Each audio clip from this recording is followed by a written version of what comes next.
আসসালামু আলাইকুম। এখন শুনবেন সংবাদ শিরোনাম।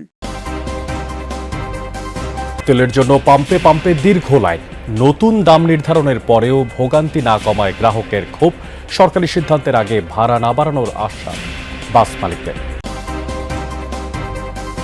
দেশে বেড়ে চলেছে হামের প্রকোপ, প্রতিদিনই হাসপাতালে ভর্তি হচ্ছে নতুন রোগী। সংকট মোকাবেলায় সচেতনতা বৃদ্ধি ও টিকা নেয়ার তাগিদ। হজ পালনে এ পর্যন্ত সৌদি আরব পৌঁছেছেন 20,563 মুসল্লি। আজ ঢাকা ছাড়বে আরও 11টি ফ্লাইট। মক্কায় নঈম উদ্দিন মণ্ডল নামে এক বাংলাদেশের মৃত্যু। 2 সপ্তাহের যুদ্ধবিরতির শেষে বেয়াত আরও বাড়ানোর ঘোষণা ট্রাম্পের, অব্যাহত থাকবে অবরোধ। যুক্তরাষ্ট্রের নিষেধাজ্ঞা অকার্যকরের হুঁশিয়ারি তেহরানের। আসসালামু আলাইকুম। এতক্ষণ দেখছিলেন সংবাদ শিরোনাম, এখন দেখবেন বিস্তারিত। রাজধানীর পাম্পগুলোতে জ্বালানি তেলের সরবরাহ কিছুটা বেড়েছে, তবে এখনও আছে অপেক্ষার দীর্ঘ লাইন। জ্বালানি তেলের দাম বাড়ানোর পাশাপাশি পাম্পগুলোতে অতিরিক্ত 20% সরবরাহের পরেও এখনও কমেনি ভোগান্তি। গত রাত থেকেই এখনও পাম্পে দেখা যাচ্ছে যানবাহনের দীর্ঘ সিরিয়াল, যা ছাড়িয়েছে 1 থেকে 2 কিলোমিটার পর্যন্ত। যানবাহনের চালকরা বলছেন, কেউ সন্ধ্যা থেকে, কেউ বা মধ্যরাত থেকে দাঁড়িয়েছেন তেলের লাইনে। আজ থেকে সরকারি নির্দেশনা অনুযায়ী ফুয়েল পাসধারীদের 1200 টাকার, পাস না থাকা চালকদের দেয়া হচ্ছে 700 টাকার তেল। এতে বাইক চালকদের তোপের মুখে পড়ছেন পাম্পের কর্মচারীরা। পাম্প মালিকরা বলছেন, সরকারের ঘোষিত অতিরিক্ত জ্বালানি সরবরাহ করায় আগের তুলনায় কমেছে সংকট। তেল না পাওয়ার যানবাহনের সংখ্যাও কমেছে অর্ধেকের বেশি। সরবরাহের এই ধারা অব্যাহত থাকলে আগামী কয়েকদিনের মধ্যেই এই সংকট কেটে যাবে বলেও প্রত্যাশা তাদের। সরবরাহ কিছুটা বেড়েছে আগের তুলনায়, ফলে যাত্রীদের যে পরিমাণ চাপ বা চাহিদা, সেই পরিমাণ সেই জায়গা থেকে কিছুটাও চাহিদা পূরণ করতে সক্ষম হয়েছে পাম্প মালিকরা, তেমনটাই তারা জানাচ্ছেন। আর সকাল থেকে যদি পাম্পের চিত্রটি বলি, সকাল 10টা থেকে পাম্প থেকে তেল দেওয়া শুরু হয়েছে। আর সেই তেল নেওয়ার জন্য যথারীতি গত রাত থেকেই অনেকেই দীর্ঘ লাইনে দাঁড়িয়েছিলেন এবং আমরা সকালে এসে তাদের সাথে কথা বলছিলাম। বিশেষ করে বাইক চালক যারা রয়েছেন তাদের সাথে কথা বলছিলাম। তারা বলছেন, কেউ সকাল থেকে, কেউ মধ্যরাত থেকে, কেউ সন্ধ্যা থেকে দাঁড়িয়ে আছেন এই তেলের জন্য। কিন্তু বিপত্তি বেঁধেছে সকালে যখন তারা তেল নেওয়ার জন্য ঠিক কাউন্টারের সামনে আসছেন, তখনই তাদের কাছ থেকে চাওয়া হচ্ছে ফুয়েল পাস। আর এটি নিয়েই মূলত কিছুটা বাকবিতণ্ডা হচ্ছে। যদিও পাম্পের যে কর্মচারীরা রয়েছেন বা যারা তেল সরবরাহ করছেন, তাদের দাবি সরকার থেকে যে নির্দেশনা দেওয়া হয়েছে, সেখানে শুধুমাত্র যাদের ফুয়েল পাস রয়েছে তাদেরকেই 1200 টাকার তেল দেওয়া হচ্ছে, এবং আর যাদের ফুয়েল পাস নেই তাদেরকে 700 টাকা দেওয়া হচ্ছে, এবং বলে দেওয়া হচ্ছে যে পরবর্তীতে ফুয়েল পাস ছাড়া যারা আসবেন তাদেরকে কোনো প্রকার তেল দেওয়া হবে না। গত 24 ঘন্টায় হাম ও হামের উপসর্গ নিয়ে মহাখালীর ডিএনসিসি হাসপাতালে 2 রোগীর মৃত্যু হয়েছে। নতুন ভর্তি হয়েছে 123 জন, আর মোট ভর্তি আছেন এখন পর্যন্ত 484 জন রোগী। স্বাস্থ্য অধিদপ্তরের তথ্য অনুযায়ী 15 মার্চ থেকে মঙ্গলবার সকাল 8টা পর্যন্ত সারা দেশে হাম ও উপসর্গ নিয়ে মারা গেছেন 223 জন। মোট আক্রান্ত রোগী 25,935 জন। এ পর্যন্ত হাম সন্দেহে হাসপাতালে ভর্তি হয়েছে 17,085 জন এবং হাসপাতাল থেকে ছাড়া পেয়েছে 14,106 জন। হামের প্রকোপ বিবেচনায় উচ্চমাত্রার জ্বর দেখলেই আইসোলেশনে নেয়ার পরামর্শ দিচ্ছেন চিকিৎসকরা।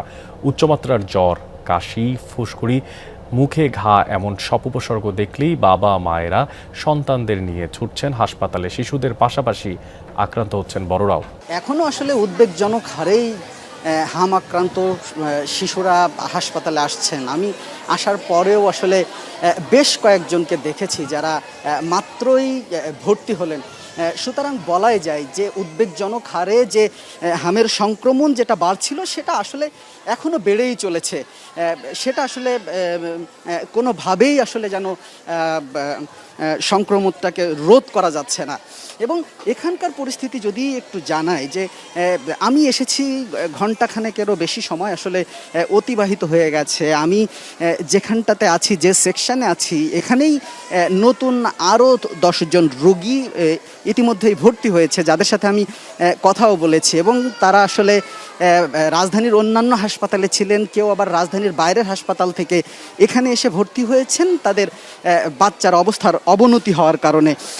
সুতরাং আসলে এখনও হামের যে পরিস্থিতি সেটা আসলেই উদ্বেগজনক। সৌদি আরবে হজ পালন করতে গিয়ে মক্কায় এক বাংলাদেশি হজ যাত্রীর মৃত্যু হয়েছে।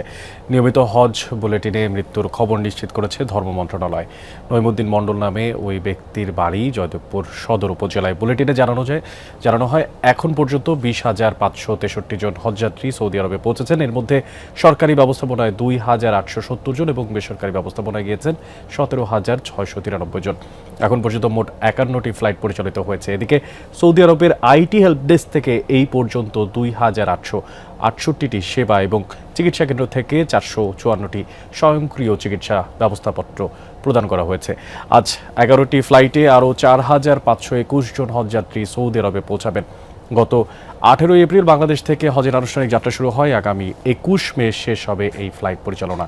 30 মে থেকে পুনরায় হজযাত্রীদের ফিরতি ফ্লাইট শুরু হবে, শেষ হবে 30 জন। দর্শক, নদী নেই, খাল নেই রেল ক্রসিংও, এমনকি ইন্টার ক্রসিংও নেই সড়কে। তারপরেও প্রায় 13.5 কোটি টাকা খরচে ঢাকা আরিচা মহাসড়কের নয়াডিঙ্গি বাসস্ট্যান্ড এলাকায় নির্মাণ করা হচ্ছে সেতু। কেন সরকারের এই অর্থ অপচয় তা স্থানীয়দের কাছেও এক রহস্য। এলাকাবাসীরা বলছেন পুরনো পরিকল্পনাতেই চলছে সরকারের টাকা হরিলুটের মহোৎসব। চারপাশে বসতবাড়ি, দোকানপাট, সড়কের পাশ দিয়ে শুকনো জমি, নেই কোনো খাল বা পানি প্রবাহের চিহ্ন। অথচ ঠিক এখানেই নির্মাণ হচ্ছে একটি সেতু। ঢাকা আরিচা মহাসড়কের নয়ডিঙ্গি বাসস্ট্যান্ড এলাকার এই প্রকল্প দেখে হতবাক স্থানীয়রা। একসময় দুই পাশের ফসলি জমির পানি নিষ্কাশন হতো এখান দিয়ে, কিন্তু এখন আশপাশের ব্যক্তি মালিকানাধীন জমি ভরাট করে গড়ে উঠেছে বসতবাড়ি সহ বিভিন্ন স্থাপনা। অথচ এখানেই প্রায় 13.5 কোটি টাকা খরচ করে নির্মাণ হচ্ছে একটি সেতু। স্থানীয়দের প্রশ্ন, বাস্তবতায় পানি না থাকলে সেতুর প্রয়োজনীয়তা কতটুকু? ব্রিজ আসলে বলে যখন ব্রিজ করতে হবে তাকে তো মানে নাই। আগে ব্রিজ ছিল, এখন বইরা কালভার্ট বানাইছি বা রাস্তা করেছি, এটা হলো পরিবর্তন। এই চকের পানিটা বেরো হইতো, আবার এখান দিয়ে ঢুকে এখানে ঢুকতো, ঠিক আছে? এখন তো ওগুলো সব বন্ধ হয়ে গেছে। পানির তো ব্যবস্থাই নাই, তাহলে ব্রিজ করার দরকারটা কি?